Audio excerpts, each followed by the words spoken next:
Do you ever just sit there and look at your rank in utter despair?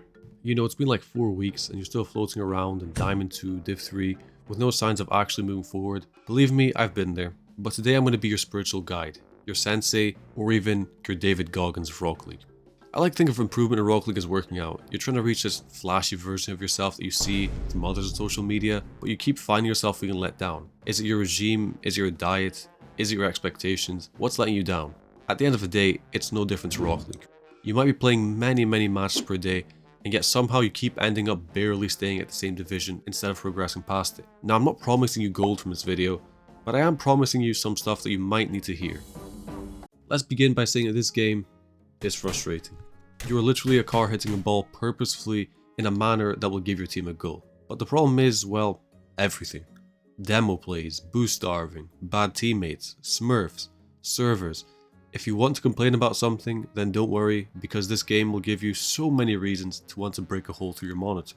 Now, one of the strongest capability a human has is the ability of self-control, and self-control in Rocket League will be absolutely crucial if you want to see progress in the long term. Remember, the whole point is to improve as a player, so simply think of ranking up as a very nice side effect of improvement. But most of the time, improvement can be rough, because tilt manifests itself at the worst possible moments. And for all my trigger happy friends with a really short fuse, you need to hear this. This game will suck a lot. Rocket League doesn't care that you're in a 5-game losing streak, so the question is, can that streak continue? It can.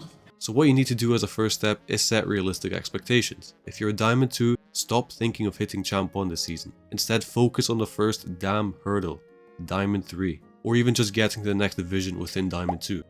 Look, when you're playing Rocket League, each rank is a hurdle in a very linear race to SSL. Now, if you want to look ahead to the second or third hurdle, sure, you can. In your head, you can jump those easily, but you then end up pooping yourself on the first one. And there is your problem, perspective. You're hard stuck because you're so worried about ranking up that you've forgotten that the whole point of ranking up is to improve in the first place. So focus on improvement. Find 3 core weaknesses in your game, set some kind of training up, and I'm not going to hold your hand through this, seriously, it's up to you. There's whole training packs and helpful channels for that kind of thing. So please, instead of complaining, look for help. Not the medical kind, although you never know. And yes, improvement is not something that you need to see within a day or weeks. It's more like working out. You slowly but surely find a regime that works, you get the pump, you see the potential, and you'll keep trying to reach that pump every single day. Treat your Rocket League improvement a little bit like that, and you might actually see yourself escape from the prison that you want to call being Hardstuck. It's not difficult, it requires motivation, and if you actually have the motivation, how are you still Hardstuck?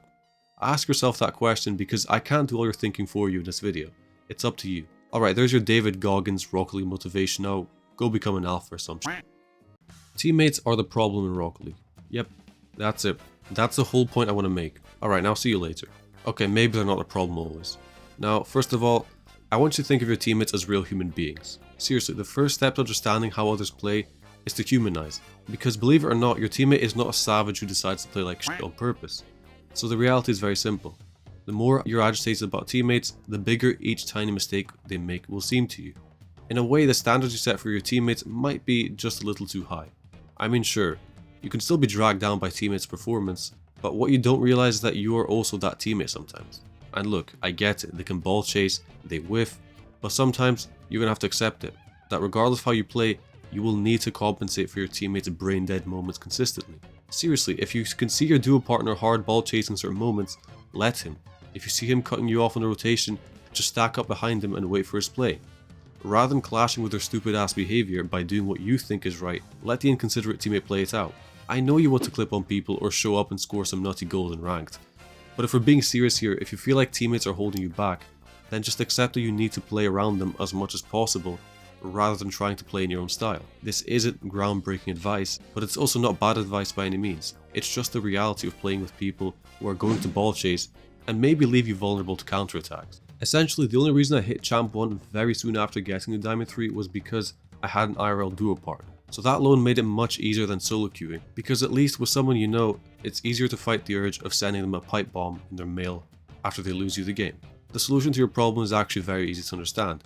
You either stop whining and find real 3s teammates or a duo partner, or just maybe you could try as much as possible to watch how they position themselves, stack relatively close to them if you can, and be prepared for whatever hard 50 they could lose. So basically, you're trying to be the janitor who's sweeping up after the half-eaten sandwiches, paper bags and cans that your teammates will just inconsiderately throw. It might not seem fun always, but playing based on how the player next to you plays can be a consistent method for ranking up. Maybe even consider watching replays of your solo queue matches.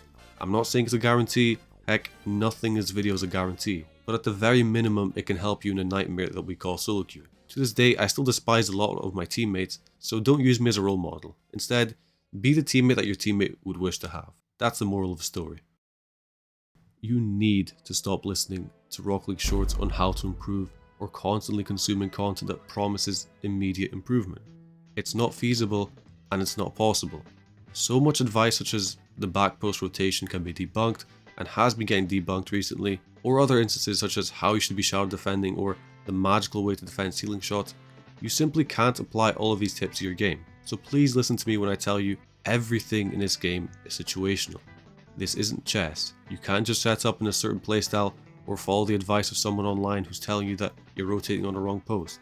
And for the record, this section isn't me shitting on Rocket League coaches, because those guys can be very helpful at times.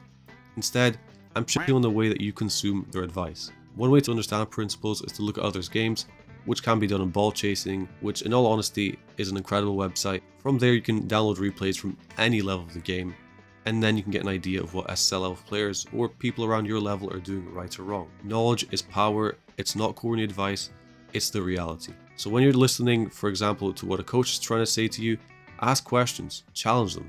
There's no point in trying to get spoon-fed advice for ranking up, because like I said before, you have to do your own thinking most of the time. So try challenge yourself and figure out why certain advice is useful and why other advice may not be that useful for you. And I hate to bring this guy up, but he's such a useful example.